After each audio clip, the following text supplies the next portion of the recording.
Hi, today's video we are filming outside, the starting part.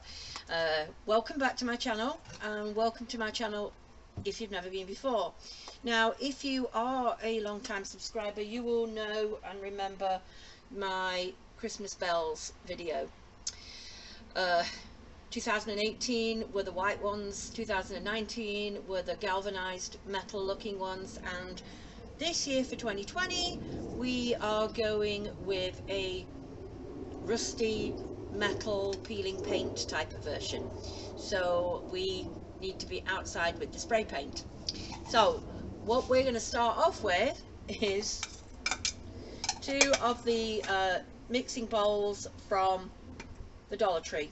These are the smaller ones. If you watch my previous videos, you'll be able to see which ones I'm talking about, and I will link the actual bowls I use in the description. We're also going to need lots of paint. We're going to need a black. It doesn't really matter what type of black spray paint. You're going to need an assortment. You definitely need an orangey rusty. This one is Rust-Oleum's rustic orange. You need a brown of some sort. This flat red primer. See, look, my cats are joining in. A flat red primer, or this satin espresso. Either of these brown ones will work. And you'll need a yellow paint. You also need some glue. Now I'm using the clear version, but you can use the white Elmer's glue, no problem. And you're also going to need some acrylic paint. Now this is the one time I will tell you not to use chalk paint, because the chalk paint does not work as well for the technique that we are going to be doing. I wanted to say that I'm using two different techniques to produce the end result, both of which I found on another YouTube channel, Van Nuys Props. I will link him in my description. He makes props for, I presume, movie sets, but he makes them a lot for his home, for Halloween and things like that. Brilliant, absolutely, really great videos, and I highly recommend them. So again, these are the smallest of the bowls that they sell at the Dollar Tree. These come in a 2-pack with a medium size, so really they're only 50 cents a piece, because we're going to be using the medium size to make another one anyway. So the first thing you're going to do is give this a good base of a black paint. As I say, it doesn't really matter what finish it is. And even though the finished bells will be white, you need to start with black. You'll see as you see the progress. So we just need to paint these all over. Making sure that you get a good coverage all over, and then we're just going to leave them to dry. So I was impatient and took them inside and dried them with the hairdryer. So anyway, the next step is to add the colours which will make up the rust on the underneath of the bell. Now we start off with the orange. Now it's not a coverage, it's a dusting, and for this one you're going to dust about, let's say 18 inches, so that you're still going to see some of the black underneath.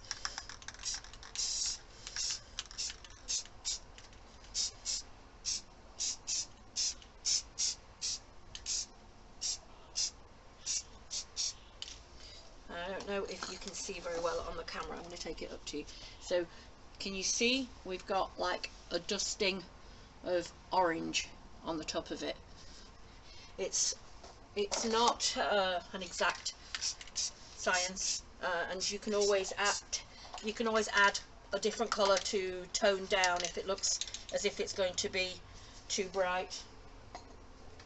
Next thing you're going to do is add the yellow. Now again, this is dusted, but this is from a instead of it being at this angle, it's going to be a higher up, 20 inches or more away, because you really are only creating dimension.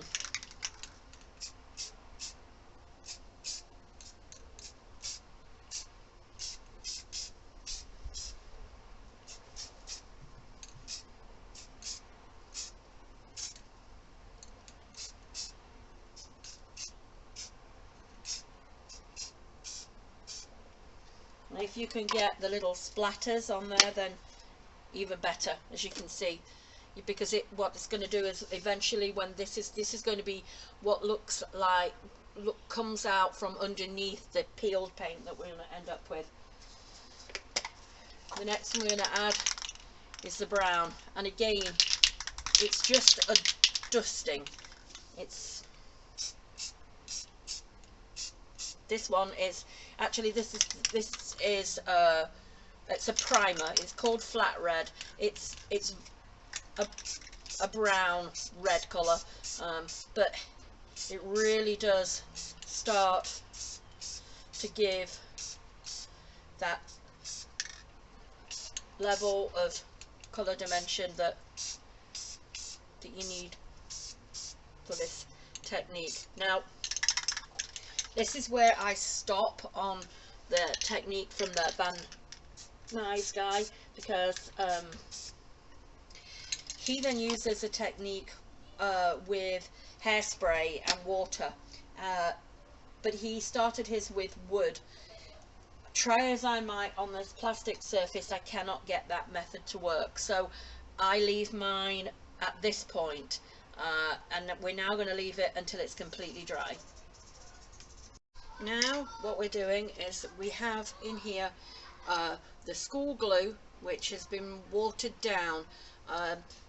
You want it to be a little thinner than as it comes out of the container.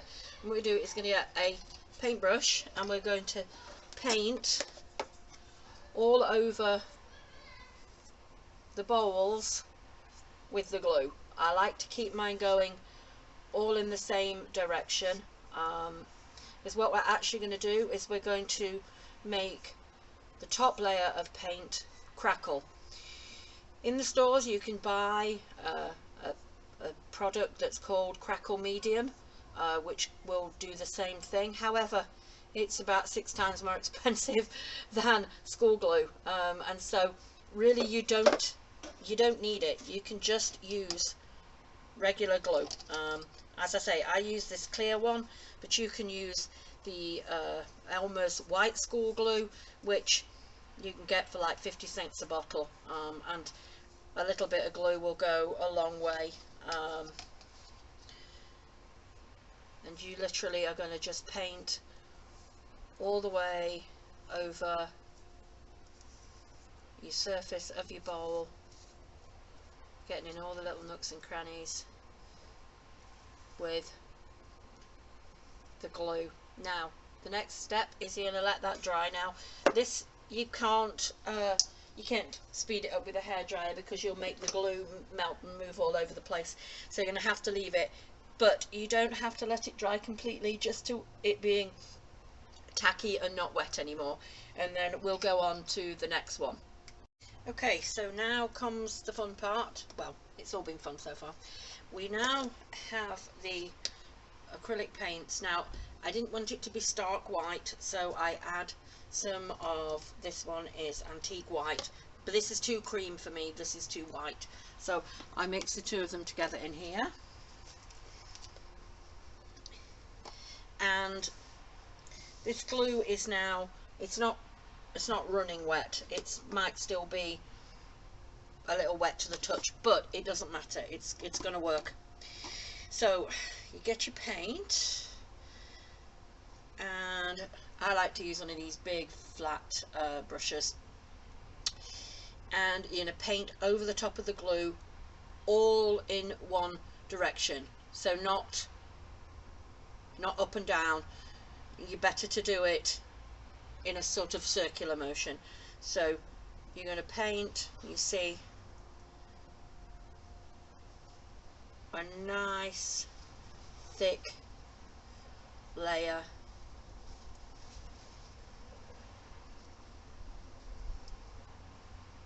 over the top of the bowl all the way.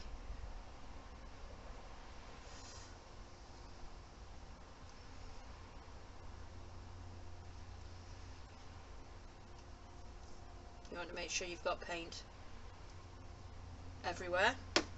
To make it a nice, it's almost like icing a cake, a nice thick layer of the paint.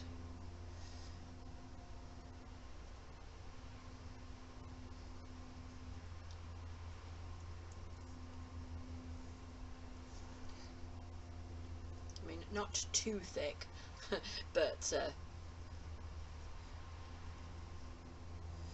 you'll still see a little of the colour underneath, but that doesn't matter, because when the glue dries it will do its magic. So I don't know, right, all ready. Let's see if I hope I can show, hope this shows up on the camera. But can you see here already? Can you see the cracks that are starting to form as the glue dries? Look, you see it cracks the paint. So we're going to leave them to dry, and then we're going to see what they look like and whether or not we need to do one more step, which is, it's an optional step if you don't see enough of the rust coming through underneath.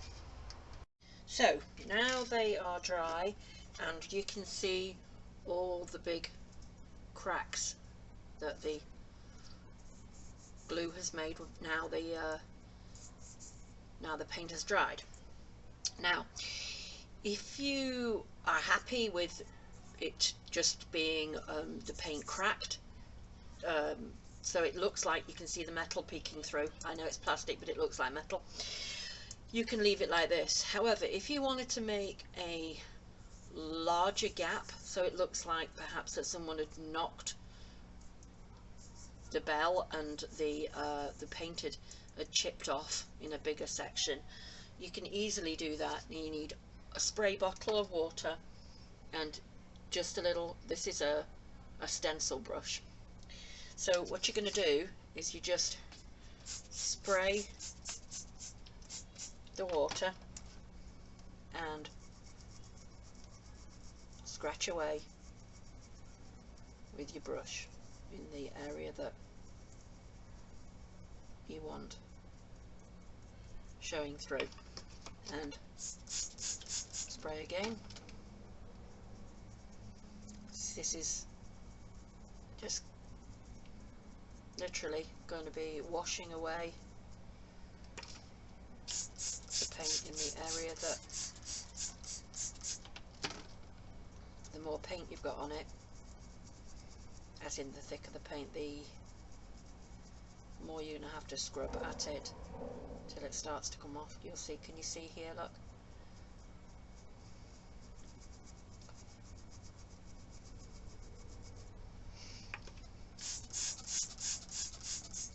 You see, it looks like it's a hole that's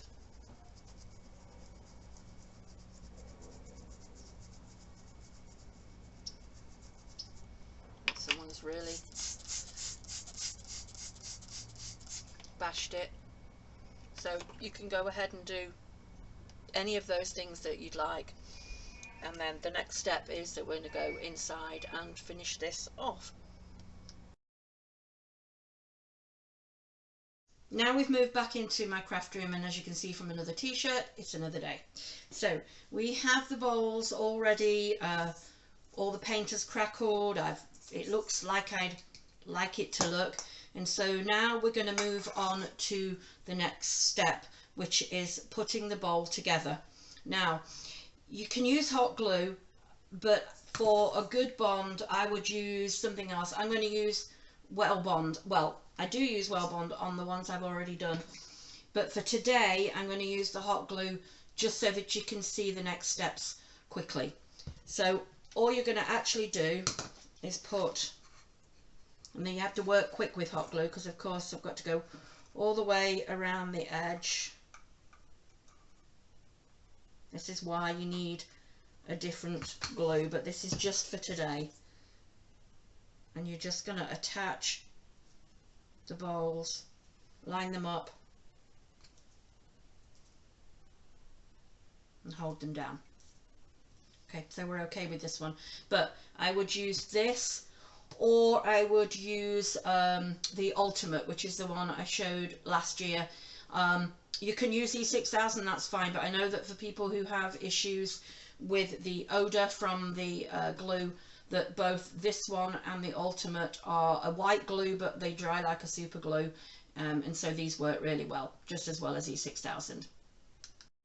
So the next step is that you're going to want to paint this rim here brown, because then it will make the aging on it stand out. Now all I'm using is the Truffle paint by Waverley, the chalk paint. Any brown paint will do, and I'm just using a regular flat paintbrush just to go around where those two parts of the bowl join together. I've zoomed you in so that I'm hoping you can see exactly what I mean. So you're going to go all the way around, and then you're going to let it dry. So the next step you want to go to do is to paint on the holes. Now for these I use the template the same as I have for all 3 years of bells. It literally is a circle with a stick, and depending on the size of the bowl that you're using depends on what size template you're going to make. These are my originals from 2018. Now I like to look and see which bit do I think is going to be the most prominent for where I'm going to display it, and work out the shape of the space of my bells underneath. So I really like this crack here and this piece here that we made by spraying away the water, and so I think that my first hole I'm going to want to put about here. So I've got it, let's have it facing towards you. Right, so there's where the hole's going to be.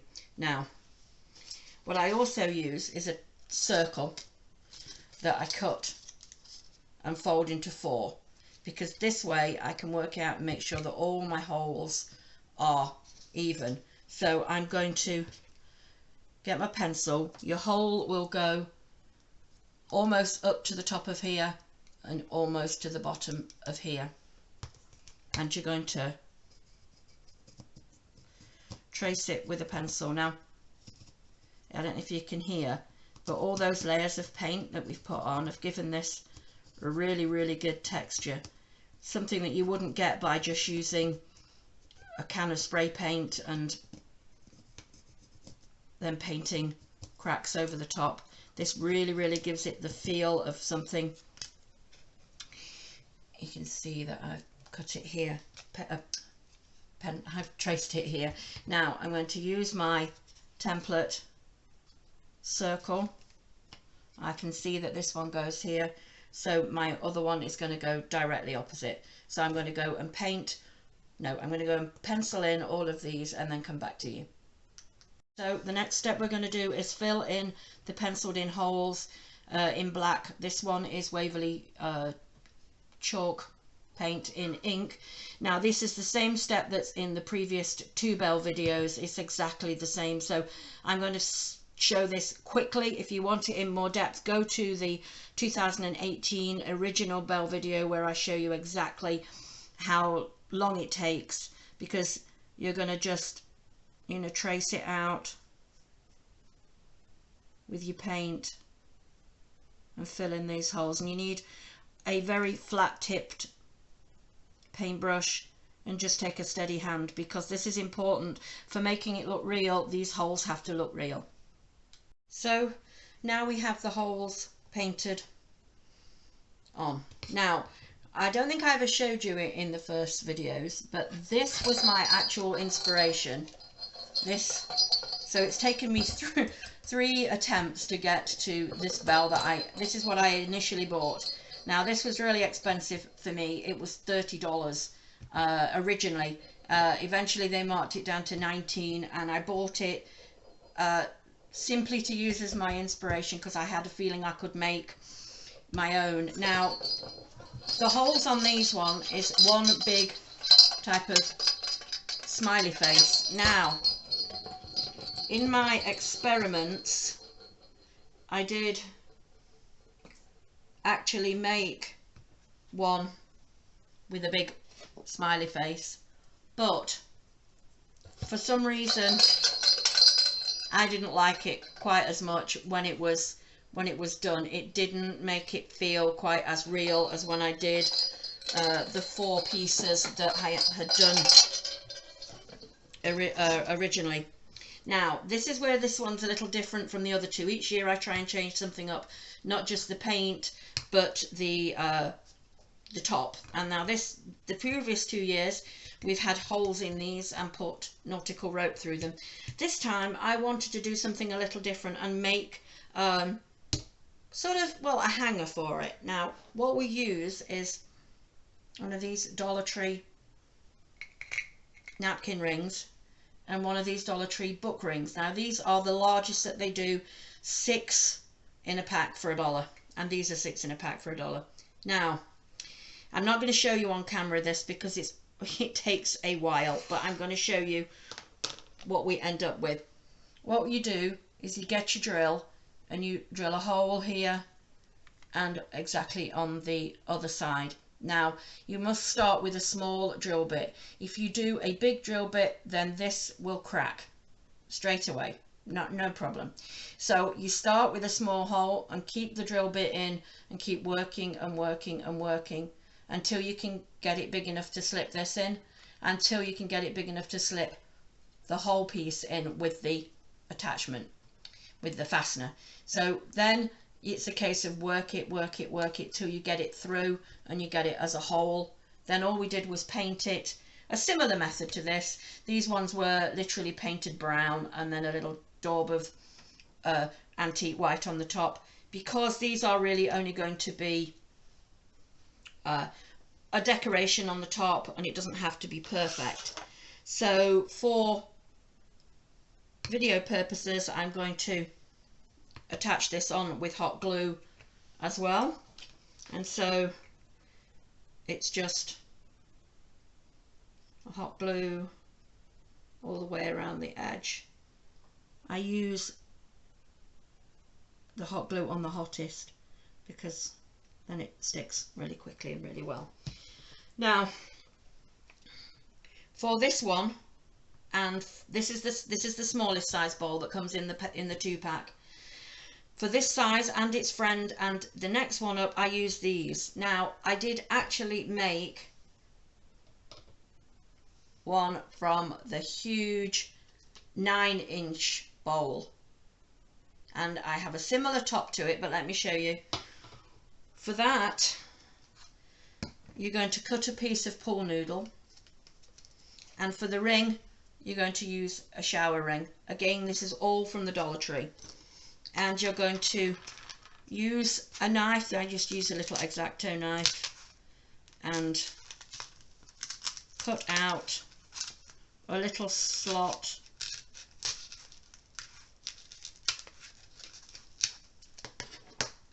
either side, and then this will sit in here. And so let's see, I use a different glue because obviously foam doesn't really like hot glue, but for this video we'll see. So, and then you're going to do the same thing that you did with the other ones. You're going to paint it with the white and the brown and the top to get the same feeling, and once it's attached on then it's sturdy. I mean, these ones I'm going to actually stand up, but you could hang these ones, no problem. So the final step is obviously decoration. Now, it's really up to you. This one I decorated with this was a Walmart pick with some Dollar Tree berries and a little bow from the Dollar Tree. This one here, this was a Dollar Tree pick. This is a Dollar Tree garland that's been swirled around to make a curly Q. A couple of the tiny Dollar Tree pine cones, the cinnamon scented, and again another one of their ribbons tied into a bow. And this is one tip I want to give you if you want to do the large one, and the large one is my favourite.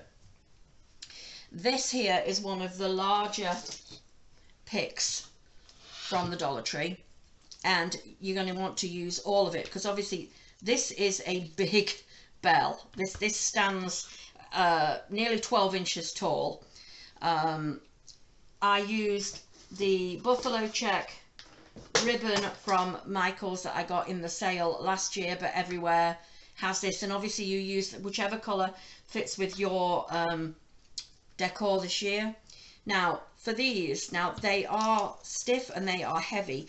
To be able to get it to the shape that you'd like before you attach it to your bell, the tip is to use a zip tie. So you want to take a look, see where you'd like it to go, and perhaps you want it here. Well, these are all attached at this end, and you're not going to want to attach this part. You're going to want to cut it off. So to make sure that these will all stay in place, get the zip tie. Let's hope that I put it through the right way. So put a zip tie around the whole pick, pull it up to the end so that you've got your pieces. Obviously these have wire in them so you can bend them into the shape that you want. Put the zip tie on and tighten it like this, and you can then snip off your zip tie, snip off your piece of the rest of the stem that you don't want. These are the best snips ever. I will link them in my description. I saw them used at a craft fair and knew I had to have these. And so now this gives you all of your pieces all tightly together, and so you can place them where you want them on your bell. And then don't worry about this part just here, because this is the part that you're going to cover up with the bell, with the bow. I've said bell that many times I'm forgetting where I am. So that's how they turn out. You can make them in all sorts of different sizes. I haven't yet decorated the smallest one, but they can go freestanding. As in you can stand it as decor. These ones are actually going to go in my garland on my staircase this year, so that will be the next video, maybe the next but two. I hope that you've liked them this year, and if you have any questions, please refer back to the other two videos for the basics. I will link in Mr. Van Nees for his tutorials on the rust and the peeled paint. Please also remember that I have my giveaway going on right now. Go back to the video demonstrating the tree topper, and all the details will be in there, and the last date for entries is December the 10th. Thanks very much, and I hope you've enjoyed this. Please subscribe if you haven't already, and I'd love you to share this with a friend. Leave me a comment and let me know which of the 3 bell videos which 3 that I've done, the plain initial white ones, the galvanized ones this year, or the rusty painted ones this year. Which ones are your favorite and which ones are you going to try? I will link all of the Dollar Tree items if I can in my description, and a very Merry Christmas to you.